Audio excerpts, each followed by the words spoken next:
Today, we're diving into one of the most ruthless and ambitious figures in Baldur's Gate, Sarevok Anchev, the dark prodigy of Baal.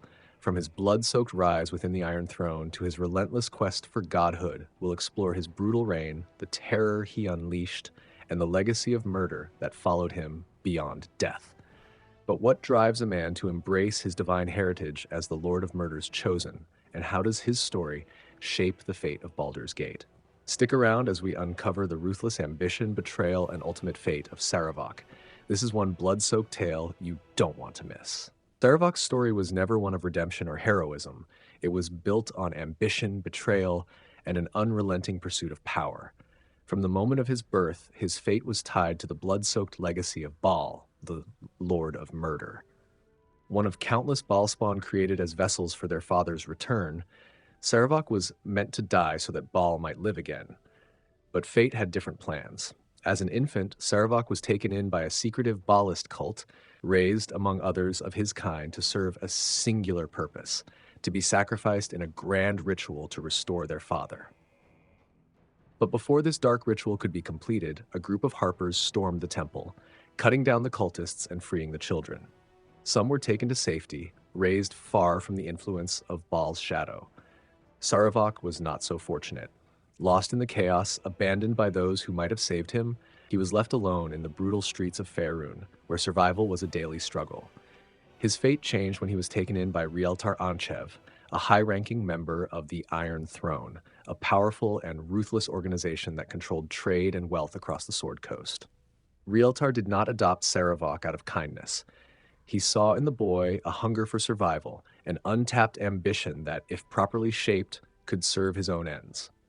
Sarevok was trained in war, politics, and deception, taught that power was the only truth in the world, and that weakness was a crime. But Sarevok's most defining moment came not through his training, but through a lesson in cruelty. As a child, he had one person in his life who showed him kindness: his foster mother. To reinforce a brutal truth, Rieltar had her executed in front of him, making Sarevok watch as the last fragment of warmth in his world was torn away. It was not just punishment, it was a calculated act to strip him of attachments, to teach him that mercy was weakness, and love was an illusion. From that moment on, Sarevok vowed never to be powerless again. As he grew, so did the darkness inside him. Visions of fire, slaughter, and divine purpose haunted his dreams, whispers of something greater calling to him. He became obsessed with the prophecy of the Baalspawn, scouring ancient texts and secret archives, piecing together the meaning behind his own existence. Where others feared their bloodline, Sarevok embraced it. He would not kneel before Baal, he would claim his father's mantle for himself. His first move was Baldur's Gate. Using his influence within the Iron Throne, he manipulated trade routes, cut off iron supplies, and fanned the flames of war between the city and Ammon, knowing that chaos would pave the way for his ascension. If a kingdom could bleed, it could be conquered. But there was one problem: his rivals. Other Baalspawn lived, and as long as they did, his claim to godhood was incomplete. One by one, they had to die. Among them, one stood out, a sibling raised in Candlekeep, unaware of their divine blood. Sarevok's spies had been watching them, waiting for the right time, and when they finally left the safety of Candlekeep, traveling with the old sage Gorion, Sarevok made his move. On a moonlit road, he and his forces struck. Gorion fought fiercely, unleashing powerful magic in a desperate attempt to protect his ward, but it was not enough.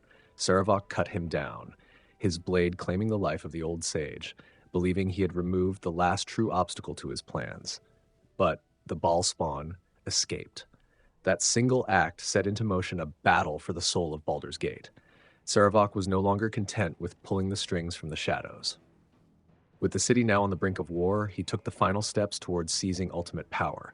He framed the leader of the Iron Throne, eliminating his own foster father to assume control, then orchestrated a coup to become one of Baldur's Gate's Grand Dukes, securing his grip on the city. His coronation would have been the beginning of a new era, one ruled by murder, chaos, and his unchallenged reign. But his past refused to stay buried. The sibling he thought he had killed in the wilderness had survived. They had uncovered the truth behind his schemes, rallied allies, and now stood against him. Sarevok was forced into open battle, retreating to the ruined temple of his father deep beneath the city, where his enemies finally confronted him in a fight that would determine the fate of Baldur's Gate itself. Steel-clashed spells ignited the darkened halls, and the echoes of Baal's bloodline filled the temple once more. But in the end, Sarevok fell. He was stripped of his ambitions, his godhood stolen before it could begin. His body crumbled, his essence drawn into the void.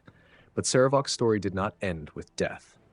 Through dark magic, he was revived, his soul bound to the mortal plane, trapped between what he once was and what he could never become. No longer the chosen of Baal, he was forced to serve, a mere shadow of the god he had once sought to replace.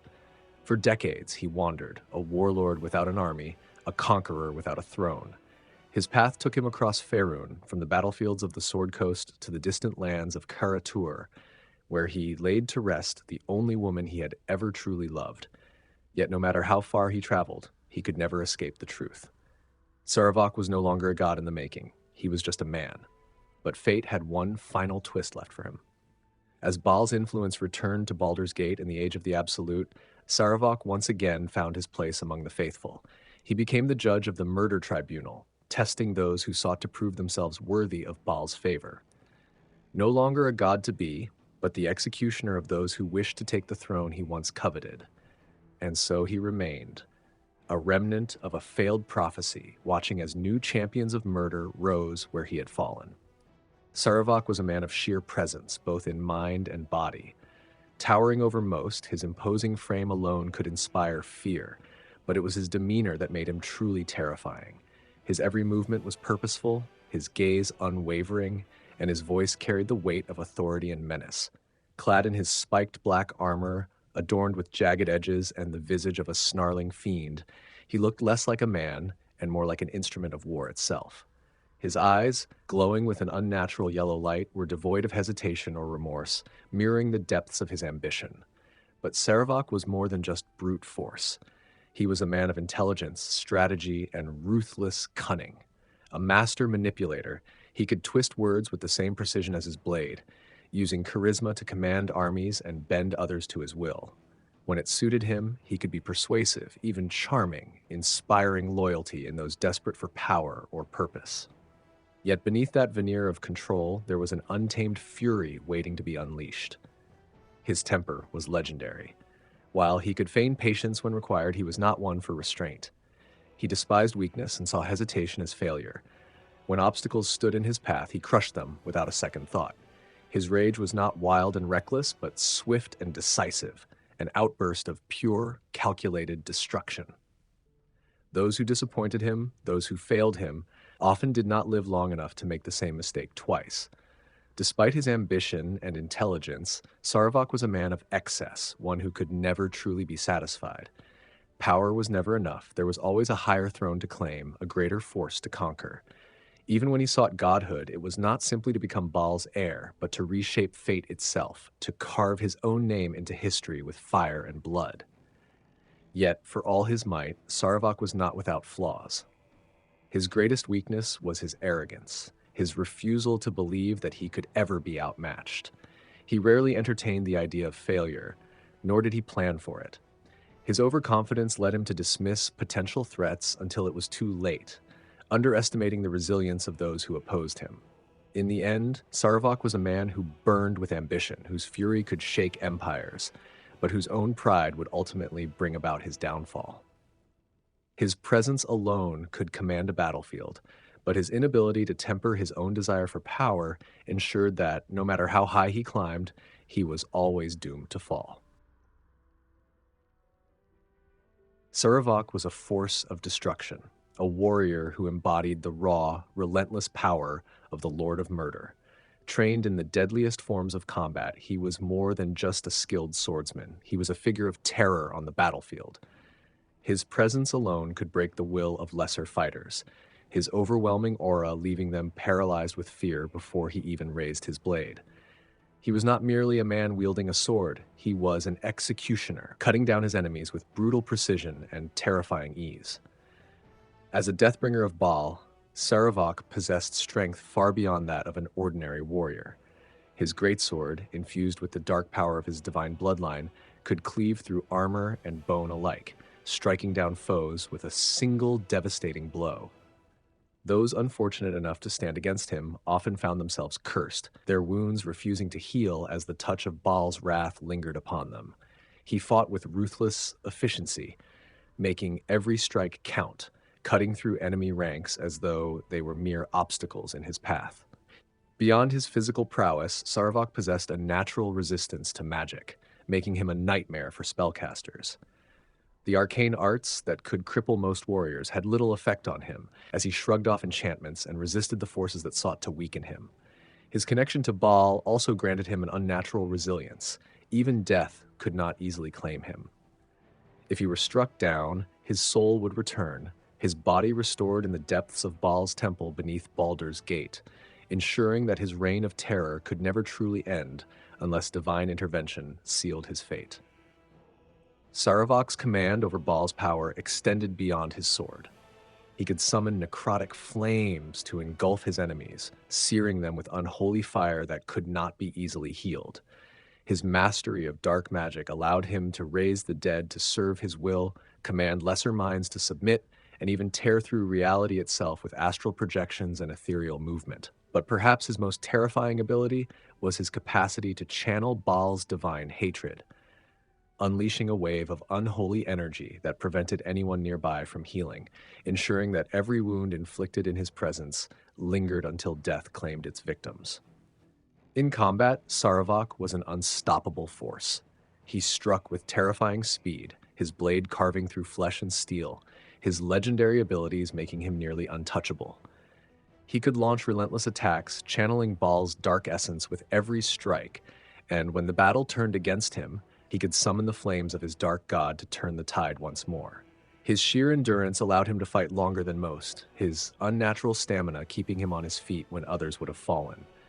But for all his power, Sarevok's greatest strength was his will, his unwavering, ruthless ambition. He did not fight for gold, for honor, or for conquest alone. He fought because he believed in his own ascension, in his right to claim the mantle of Baal. Every life he took, every battle he won, was another step toward godhood. And until he reached that goal, he would never stop, never falter, and never accept defeat. Sarevok was not simply a warrior or a warlord. He was death incarnate, a walking executioner whose only true destiny was written in the blood of those who dared to stand in his way. And that brings us to the end of Sarevok's tale, a story of ambition, betrayal, and the relentless pursuit of power. But while his dreams of godhood were shattered, his legacy of bloodshed remains carved into the very heart of Baldur's Gate.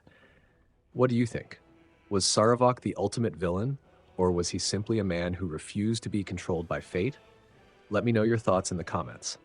If you enjoyed this deep dive, don't forget to like the video and subscribe for more legendary stories from the world of Baldur's Gate and beyond.